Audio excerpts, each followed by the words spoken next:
Hello everyone. तो कैसे हो आप सब? आई होप आप सभी अच्छे होंगे।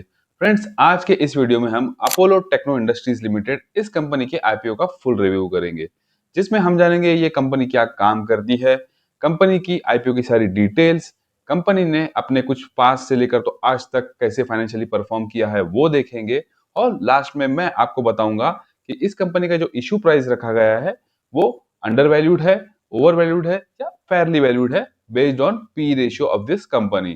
और इसको हम जानेंगे दो कंपैरिजन के जरिए। तो फ्रेंड्स, अगर आप मेरे चैनल के ऊपर नए हो तो चैनल को सब्सक्राइब जरूर कर दीजिए, और अगर आपको वीडियो पसंद आता हो तो वीडियो को लाइक करना ना भूलिए। चलिए शुरू करते हैं हम अपना आज का वीडियो। कंपनी का जो फोकस है वो कस्टमर के नीड्स को समझना है, लॉन्ग टर्म रिलेशनशिप बिल्ड करना है और मार्केट प्रेजेंस एक्सपांड करना है। अपोलो टेक्नो इंडस्ट्रीज जो है ईयर 2016 में इनकॉर्पोरेट हुई थी। ये कंपनी जो है मैन्युफैक्चरिंग और टेक्नोलॉजी सेक्टर में ऑपरेट करती है और मेनली कंस्ट्रक्शन इंडस्ट्री के लिए ट्रेंचलेस टेक्नोलॉजी और फाउंडेशन इक्विपमेंट्स बनाती है।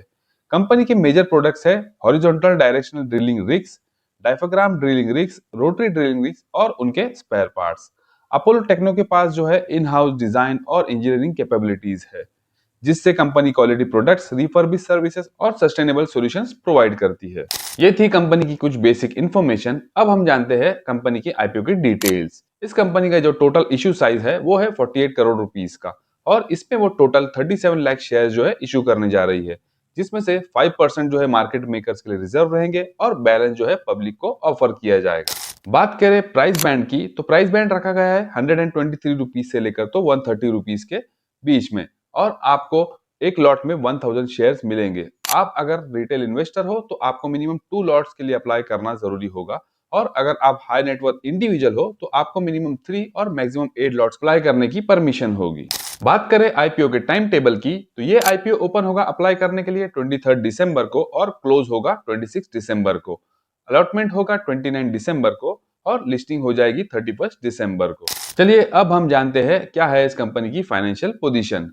तो फ्रेंड्स, आपको बता दूं कि इस कंपनी का जो टोटल इनकम था ईयर 2023 में वो था 72.57 करोड़, जो ईयर 2025 में बढ़कर हो चुका है 99.66 करोड़। ऑलमोस्ट 100 करोड़ के आसपास इनका जो है टोटल इनकम पहुंच चुका है।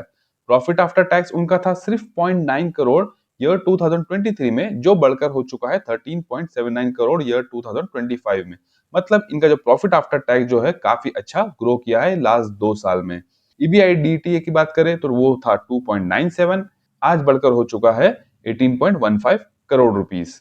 बात करें नेटवर्थ की, तो इनकी नेटवर्थ थी 8.21 करोड़ ईयर 2023 में, जो आज बढ़कर हो चुकी है 25.32 करोड़, जो कि ऑलमोस्ट 3 टाइम्स ग्रो की है। टोटल बोरोइंग्स की बात करें तो इनकी बोरोइंग्स थी 43.97 ईयर 2023 में, जो आज घटकर हो चुकी है 31.75 करोड़ रुपीस, जो बहुत ही अच्छी बात है। मतलब किसी भी कंपनी की जो बोरोइंग्स है अगर वो कम होती है तो उसको एक पॉजिटिव साइन माना जाता है, क्योंकि उसका जो इंटरेस्ट का जो इफेक्ट होता है वो प्रॉफिट एंड लॉस के ऊपर, उससे इनका प्रॉफिट बढ़ता है। अगर इनका लोन कम होता है तो इंटरेस्ट भी कम होगा और प्रॉफिट भी जो है ग्रो करेगा। तो यही वजह है कि इनका जो प्रॉफिट है लास्ट 2 साल में ग्रो किया है।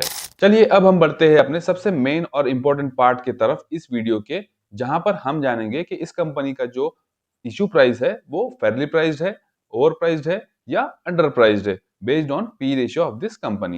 तो हम इस कंपनी के पी रेशियो को कंपेयर करेंगे इसी कंपनी के लास्ट 3 इयर्स के एवरेज पी रेशियो से, और कंपैरिजन करेंगे इसके पीयर्स कंपनीज के पी रेशियो से, और जानेंगे कि क्या ये कंपनी का जो शेयर प्राइस है वो ओवर प्राइस्ड है, अंडर प्राइस्ड है या फेयरली प्राइस्ड है।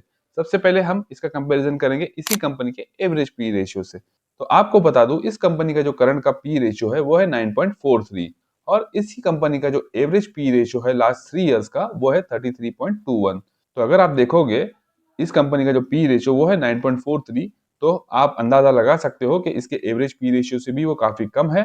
तो इसका मतलब जो इसका इशू प्राइस रखा गया है वो थोड़ा अंडर वैल्यूड है। अब हम कंपैरिजन करेंगे इस कंपनी के पी रेशियो के इसके पीयर्स कंपटीटर्स के एवरेज पी रेशियो से। तो आपको बता दूं कि इस कंपनी के जो कंपटीटर्स है वो है इम्को एल्कॉन इंडिया लिमिटेड, जिसका पी रेशियो है 22.06, एक्शन कंस्ट्रक्शन इक्विपमेंट जिसका पी रेशियो है 26.37, और तेजो इंजीनियरिंग जिसका पी रेशियो है 32.04। तो इनका अगर हम एवरेज पी रेशियो भी निकालेंगे तो वो निकलता है 26.82। तो जब हम कंपेयर करेंगे इसके पी रेशियो के इसके एवरेज पी रेशियो से इसके कंपिटिटर्स से, तो इसका पी रेशियो कम है, मतलब इस कंपनी का जो इश्यू प्राइस रखा गया है वो अंडर प्राइस रखा गया है। तो friends, based on the P ratio of this company, मुझे इस कंपनी का जो इश्यू प्राइस रखा गया है वो थोड़ा मुझे अंडर प्राइस या फेयरली प्राइस नजर आ रहा है। आपको क्या लगता है? अगर आपको लगता है कि इसका प्राइस कम है, आप अगर इसमें इन्वेस्ट करना चाहते हो, तो मेरी राय में पहले आप आपके फाइनेंशियल एडवाइजर से जो है कंसल्ट कर लीजिए। तो फ्रेंड्स, आई होप आप सभी को ये मेरा वीडियो पसंद आया हो और ये जो मेरा एनालिसिस है वो भी पसंद आया हो। और ऐसे ही और वीडियोस अगर आप देखना चाहते हो तो मेरे चैनल को सब्सक्राइब जरूर कर दीजिए, और अगर वीडियो भी पसंद आता है तो वीडियो को लाइक करना ना भूलिए। चलिए हम मिलते हैं अगले वीडियो में, तब तक के लिए गुड बाय।